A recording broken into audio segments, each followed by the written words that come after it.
The night rain fell like shards of broken glass, slicing through the cold air and hammering the empty streets of the city. It was the kind of rain that made people run for shelter, made cars drive faster, made stray dogs curl under parked vehicles for warmth. But amidst that storm, at the edge of a dimly lit bus stop, something appeared so painfully out of place that even the universe seemed to pause for a heartbeat. A frail girl, her clothes soaked and clinging to her trembling body, sat curled beneath the rusted shelter. Her hands shielded a fragile bundle, her baby, whose tiny cries rose and fell with the rhythm of the storm. With shaking fingers, she tried to feed him, though the rain kept blowing in from the sides, and her own body shook violently from exhaustion. She looked too young to be carrying such burdens, too delicate to be holding up whatever pieces of her shattered life remained. And yet, even in that storm, even in her desperation, there was a strange, unwavering glow in her eyes, something fragile, something bruised, but still burning.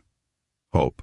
It was hope that kept her from collapsing. Hope that made her whisper silent prayers into the night. Hope that made her cradle her child as if he were the last warm thing in her world. She had lost everything except that. If you believe in kindness, humanity, and second chances, please like, comment, share, and subscribe to the channel. Your support helps these emotional stories reach more hearts. Far across the same street, insulated by tinted windows and luxury interiors, sat Aiden Hale the Young, feared and impossibly cold CEO of Hale Enterprises. He was a man molded by discipline, precision, and an upbringing so strict that emotions had become a weakness he never allowed himself to feel. His life was a flawless machine of success, power, and isolation. Tonight, he sat in the backseat of his black car, reviewing documents even as rain drummed violently on the rooftop. The world outside rarely mattered to him. He simply viewed it as a blur of movement and noise, something he observed but never touched. But tonight, something made him look up. Maybe it was instinct, maybe fate, maybe the universe tugging at him in the one moment he least expected.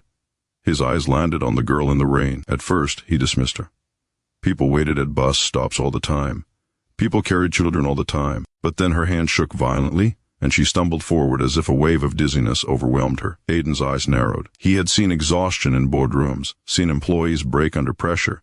But this was something different. This was a human being barely holding on to life, trying to protect a child in a storm that didn't care. The car moved forward with the traffic, and she disappeared from his line of sight. Rationality told him to continue his night, to focus on his upcoming meetings, to forget the scene he accidentally witnessed. But his chest felt strangely constricted, and for the first time in years, his mind wandered away from spreadsheets and deadlines. That odd, uncomfortable feeling followed him home. Aiden tried to shake it off, but the image returned over and over: the trembling girl, the helpless infant, the storm swallowing them whole. He had always believed that people created their own circumstances, that hard work solved everything, that pity was a useless emotion. But this girl, she did not look like someone who had chosen misery. She looked like someone who had fought until her last breath and was now slipping. Meanwhile, Mia, the girl beneath the bus stop, held her baby closer as waves of weakness rolled through her body. She had not eaten in 2 days. Giving whatever scraps she found to her child instead. Her husband had abandoned her when she refused to give up the pregnancy. Her landlord threw her out the moment she fell behind on rent. She walked for hours every night hoping the next morning would bring opportunities, but life had given her nothing but closed doors and cold rain. Still, she kept whispering to her child that everything would be okay, because hope was the only possession no one could steal from her. Hours later, when the rain finally softened, her body gave in. She slumped sideways just as her baby began wailing again. No buses arrived. No one stopped. The world continued its indifferent rhythm. At the same time, Aiden paced inside his penthouse. Something within him felt unsettled, and that unfamiliar feeling irritated him. He was not a man driven by impulses, yet tonight he could not escape the sense that he had left something undone. Against every logical bone in his body, he grabbed his coat, left his warm apartment, and returned to the street where he had seen her. He told himself it was foolish, irrational, ridiculous, but he went anyway. The roads glistened with rainwater. Streetlights reflected like broken stars on the wet pavement. When his eyes finally found the bus stop again, his breath hitched. She was still there, slumped, motionless, barely conscious. The baby's tiny cries pierced the lonely night. Aiden froze, something sharp and heavy choking his chest. She wasn't just struggling, she was dying.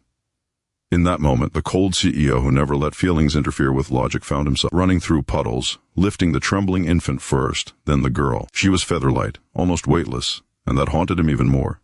How long had she been starving? How long had she been fighting alone? He did not know. He only knew she needed help, and for once, he did not try to deny the pull inside him. He carried them to his car, wrapped the baby in his coat, and rushed them to the hospital. He waited as doctors revived her, fed the child, and kept them under observation. Hours slipped by quietly. Aiden remained seated in the hallway, his suit soaked, his hair dripping, his heart pounding in a rhythm he did not understand. His assistant called repeatedly. He ignored every call. Nothing in his empire mattered at that moment.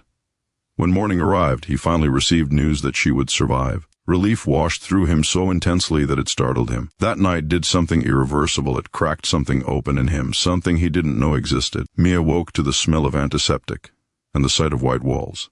Her baby slept safely beside her. Confusion, fear, and relief washed over her all at once. She wondered if she was dreaming. She wondered if she had died and woken in heaven. But she was alive, and her child was warm. Tears streamed silently down her face. She didn't know who saved her. She didn't know why. She only knew she had survived a night she was sure would end her story. Aiden watched from outside the glass panel, his expression unreadable. He didn't want to frighten her by entering too abruptly. She looked fragile, like a bird whose wings had been broken too many times. He wanted her to rest. He wanted her to feel safe, and he didn't know why he cared so much. Days passed. Aiden covered all her expenses without revealing himself. He instructed the staff to give her nutritious meals, warm clothing, and the best care. Every day he watched from a distance, learning pieces of her story from overheard conversations with nurses.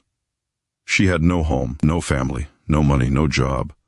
Nothing except the tiny child she protected fiercely. Something inside Aiden softened in ways that terrified him. She was just an ordinary girl. But to him, she represented a truth he had forgotten, that life could be cruel, beyond reason.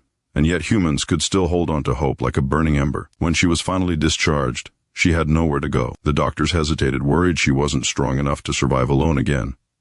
Aiden made a decision he never thought he would. He approached her for the first time. His presence felt overwhelming to Mia. He radiated power, wealth, authority, everything she did not have. She trembled, unsure why such a man would bother approaching her. But Aiden simply offered her a place to stay, a temporary shelter where she could recover. She refused at first. Pride and fear made her hesitate. She didn't want charity or pity. But Aiden didn't offer it out of pity. He offered it because something about her strength, her courage, her hope, in the face of devastation, moved him in ways he didn't fully understand. Eventually she accepted. Weeks passed quietly in Aiden's private guest residence. Mia spent her days caring for her baby, regaining strength and trying to figure out how to rebuild her life. Aiden visited sometimes, standing in the doorway, observing her with a mixture of respect and gentle curiosity. She surprised him. She never asked for anything, never complained, never took advantage. She simply lived with gratitude, humility, and a dignity that humbled him. Slowly, their interactions, brief and wordless at first, grew into soft, cautious conversations. Aiden learned how much pain she had endured. Mia learned that beneath the CEO's icy exterior lay a man starved for connection and warmth. Their worlds were painfully different. Yet they found unexpected comfort in each other's presence. Aiden arranged a job for her not out of charity, but because he saw her intelligence, her perseverance, and her determination to stand on her own feet. She worked hard, often too hard, eager to rebuild her life and give her child a better future. Aiden found himself drawn to her more each day, not because of her beauty, but because of the quiet storm of resilience she carried within. As months passed, Mia transformed. She grew stronger, healthier, and more confident. Her child thrived too, adored by everyone in the office. Aiden, who once avoided emotions altogether, now found himself lingering near the child's laughter, softened by its innocence. He had built an empire of steel and silence, but Mia brought color into it. She brought warmth into his cold world, and he didn't fight it anymore. One evening, after a long workday, Aiden found Mia standing on the balcony of her now permanent home. The sunset painted the sky in shades of gold and rose, and she held her baby close, smiling softly. She didn't look broken anymore. She looked like someone who had risen from the ruins of her life and rebuilt herself piece by piece. Aiden realized, with a clarity that frightened him, that she had changed him forever. She had taught him kindness. She had awakened something human in him. She had given him hope without even knowing it, and in return he gave her the stability, safety, and love she had never known. They weren't lovers yet, no grand confessions, no dramatic declarations, but something deeper had formed, a foundation built from compassion, healing, and quiet, unfolding affection. If this story touched your heart, even a little, please like, comment, share, and subscribe to support the channel. Emotional stories like this take time and love to create, and your support truly means everything. Before we end, I have one special request.